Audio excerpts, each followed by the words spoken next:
You may be wondering, what does a good game with a female lead looks like? Yuki, can you tell me, man? Can you share it with me? Because I'll tell you one thing for sure.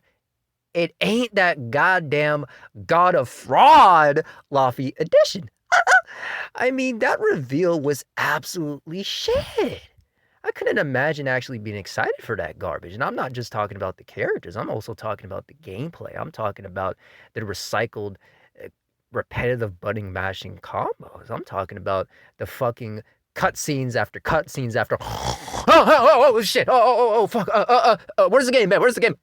You know, with that fucking god awful talking cube. It's just absolutely ridiculous.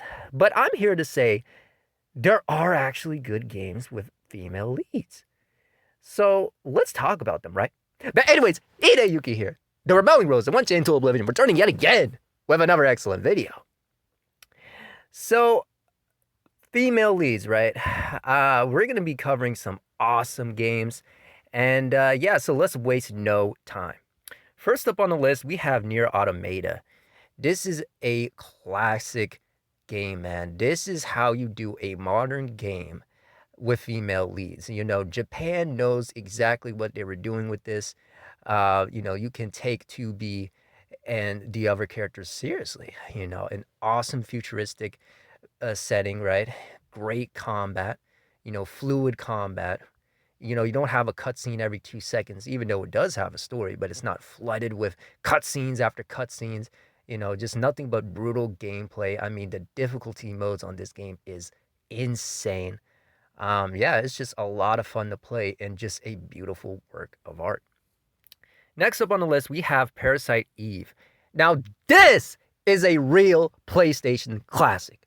PlayStation has long lost their roots. You know, they have forgotten what made them who they are today.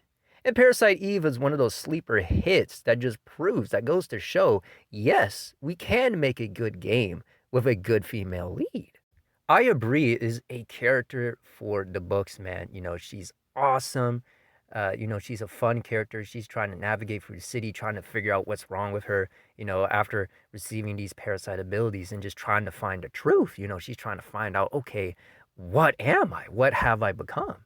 You know, just an amazing character, you know, just absolutely incredible. You know, I mean, wow, man. Parasite Eve was an amazing JRPG, man. A classic of its time and still holds up to this day, man. I mean, there's really not that many games like this, you know, taking, you know, hints and pieces from Final Fantasy, from Resident Evil, and just doing something even greater. You know, it looked at those Resident Evil games that says, we could do a way fucking better job than that shit. You know, and that's exactly what Parasite Eve did. You know, it said, hey, we can make horror terrifying. You know, some of the creature designs in here are just absolutely monstrous. You know, we have some awesome fucking boss fights. You know, I mean, the gameplay was just a lot of fucking fun. The music, the soundtrack, just amazing to boot, man. This is exactly how you make a horror game with JRPG elements. Next up, we have Bayonetta. Boy, oh boy. You know, Bayonetta is one of those games that looked at Devil May Cry and said, oh, you fraud. Oh, I'm about to show you how it's really done. Bayonetta herself has always been a great character to play as. You know, she always has her wits about her. You know, she's a great example of a fun action lead that can be taken seriously. You know, she has a great personality. Her dialogue is also very fun, you know, memorable. It's not corny and cheesy like Dante's dialogue or Ladies. You know. So yeah, Bayonetta has always been just an awesome, dope character to enjoy and play as. And yeah. You know, Devil May Cry has always been a shitty hack and slash action combat series. And Bayonetta swooped in and said, hey, we're going to do that kind of combat, but elevate it. You know, we're going to actually make it more strategic. We're going to make it fun. You know, our characters are actually going to be interesting, cool. They can be taken seriously. You know, they're not just some edgy, emo teenage loser with mommy issues, right? And yeah, it was just beautiful to see. But anyways, moving on. Next up on the list, we have Final Fantasy 13. I've talked about this game multiple times, and I really do believe that this game is very underrated. A lot of people tend to hate this because they're like, lightning's cold as ice, man. She's not hot, man. She's not attractive, man. And I'm like, shut your pussy ass up. My God. And I don't think that's the case. They made her a soldier. They made her cold and distant because she wants to protect her sister. She wants to protect those that she cares about. And she's, about no nonsense. She's always standing on that business. And yeah, it just goes to show she doesn't tolerate any of the nonsense and none of the foolishness that some of these other characters are all about. Constantly calling out characters like Snow all throughout the game. And, when you look back at it, you're like, God damn, it may come across harsh and cold as ice at first, but you really think about it, and I'm like, Snow is an optimistic guy. He's a fun guy, but let's be honest, that man does talk a big game, and, he's kind of at fault with certain things. But, you know, eventually there comes understanding. Eventually, over time, Lightning, you know, grows as a character. She's still kind of distant or what have you, but she understands her party a lot better. She understands other people's emotions a lot better throughout the game. And yeah, it's just great development. I just don't understand where people are hating on the character. But this is a perfect example of taking a strong character and actually doing something with it, not being cringe, not being unrealistic. We're actually trying to develop the character. We actually have a story arc that's believable. And that's exactly what Square did with this. And I'll tell you one thing, though, that gameplay still holds up.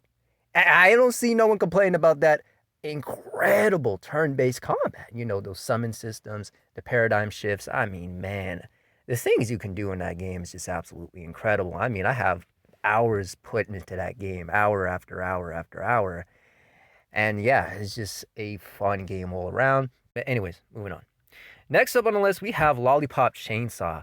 Man, oh man, I remember playing this game on stream years ago, and it was just a fun time.